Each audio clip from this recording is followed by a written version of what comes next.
আসসালামু আলাইকুম প্রিয় বার্সেলোনা ফুটবল ফ্যান্স। লা লিগা ক্যাম্পেইনে বার্সেলোনা নিজেদের দ্বিতীয় ম্যাচে অ্যাথলেটিক বিলবাওকে হারিয়ে দিয়েছে ২-১ গোলে। নিজেদের ঘরের মাঠে ম্যাচটা ছিল ওভারঅল বার্সার জন্য এক্সাইটিং একটা জয়ও বটে। আর এই জয়ের ফলে লা লিগা ক্যাম্পেইনের টানা ২টা ম্যাচ জিতে বার্সেলোনা পয়েন্ট টেবিলের শীর্ষে উঠে এসেছে।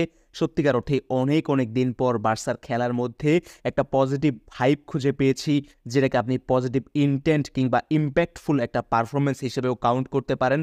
হানসি ফ্লিক যে বার্সেলোনার এই দলটাকে নিয়েই অনেক অনেক কাজ করছেন, যেটা অবশ্যই বার্সা প্লেয়াররা মরিয়া হয়ে মাঠে দেখানোরও চেষ্টা করছে। এই বিষয়টা এই ম্যাচটা দেখার মাধ্যমে আমি নিজেও আসলে বুঝতে পেরেছি। আর তাই হানসি ফ্লিককে আলাদা একটা কৃতিত্ব দিতে চাই বার্সা ফুটবলারদেরকেও। সত্যিকার অর্থে রাফিনহাকে নাম্বার 10 রোলে আমি দেখেছি, অসাধারণ ফুটবল খেলেছেন। টানা 2টা ম্যাচেই কিন্তু রাফিনহা বার্সার নিউ নাম্বার 10 বনে গিয়েছেন। একই সাথে লামিন ইয়ামাল, রবার্ট লেভানডস্কিরাও নিজেদের জায়গা থেকে ক্লাস শো করেছেন, যে কারণে অ্যাথলেটিক বিলবাওয়ের বিপক্ষে 2-1 গোলের একটা এক্সাইটিং জয় কিন্তু বার্সেলোনা শেষ পর্যন্ত তুলে নিতে সক্ষম হয়েছে।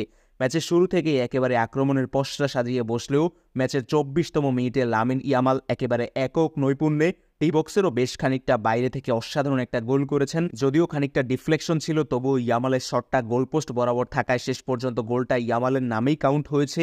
এবং এরপর প্রথমার্ধেই কিন্তু বার্সেলোনা গোল কনসিড করে বসেছে।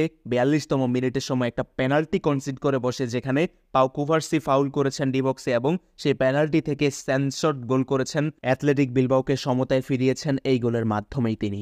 এরপর দ্বিতীয়ার্ধের খেলাটা শুরু হলে বার্সেলোনা বারবার আক্রমণ করছিল, অ্যাথলেটিক বিলবাওর ডি বক্সে ঢুকে পড়ছিল, অসাধারণ সব শটও করছিল, কিন্তু গোলটাই যে আসছিল না।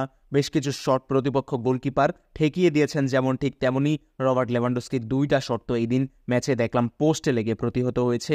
লেভানডস্কির লাকটাও আসলে ফেভার করেনি। প্রথমার্ধে একটা, দ্বিতীয়ার্ধে একটা, তারপর 1-1 সিচুয়েশনের শট আবার গোলকিপার ঠেকিয়ে দিয়েছেন। কিন্তু বার্সেলোনা যেইভাবে আসলে অ্যাটাকিং ওয়েভ একের পর এক অ্যাথলেটিক বিলবাওর ডিফেন্সের উপর দিয়ে বইয়ে দিয়েছিল, এইটার তাল আর তারা রক্ষা করতে পারেনি, সামলাতে পারেনি। 75তম মিনিটের সময় পেদ্রির অ্যাসিস্ট থেকে এবার সেই রবার্ট লেভানডস্কি গোল করেছেন। বার্সার হয়ে জয়সূচক গোলটা লেভানডস্কির কাছ থেকে আরও একবার আমরা পেলাম।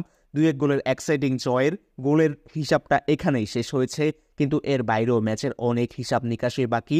নিকো উইলিয়ামস, যিনি বার্সায় 80 করেও আসেননি, সেই নিকো উইলিয়ামস বেশ কয়েকবার লেফট উইংয়ে বার্সেলোনাকে ভুগিয়েছেন ঠিকই, কিন্তু কাজের কাজটা তিনি করতে পারেননি, যেটা তারই বন্ধু লামিন ইয়ামাল কিন্তু ঠিকই করে দেখিয়েছেন। রবার্ট লেভানডস্কিকে আরও খানিকটা লিথাল গোল স্কোরিং ফর্মে আমি নিজেও দেখতে চাচ্ছি। রাফিনহার পারফরমেন্সটাকে আলাদাভাবে নোটিশ আমাকে করতেই হবে। নাম্বার 10 রোলে এই রাফিনহাকে আমি একেবারেই নতুন দেখছি। স্ট্যাটস দেখলেই বুঝবেন ওভারঅল বার্সেলোনা আসলে ম্যাচে কতটা ডমিনেশন দেখিয়েছে। ডমিনেটিং ফুটবল হানসি ফ্লিকের এই দলটার কাছ থেকে আমরা দেখেছি, যেটা অবশ্যই পজিটিভ। তরুণেরা বার্সার জার্সিতে যারা সুযোগ পাচ্ছেন, সত্যিকার অর্থেই তারা যে এতটা ভালো খেলবে এটা আমি নিজেও আসলে ভাবিনি। বিশেষ করে মার্ক বার্নালের কথা আলাদাভাবে বলতে হবে পাও কুভার্সির কথাও। তো ওভারঅল আরও একটা টিম বন্ডিং এর মাধ্যমে বার্সেলোনা জয় তুলে নিতে পারলেও হ্যান্সি ফ্লিকের সামনে কিন্তু কঠিন মিশন রয়েছে। সামনের দিনগুলোতে বার্সার জার্নিটাও কভার করার চেষ্টা করব, বার্সার ফুটবলটা ফলো করারও চেষ্টা করছি। ধন্যবাদ সবাইকে।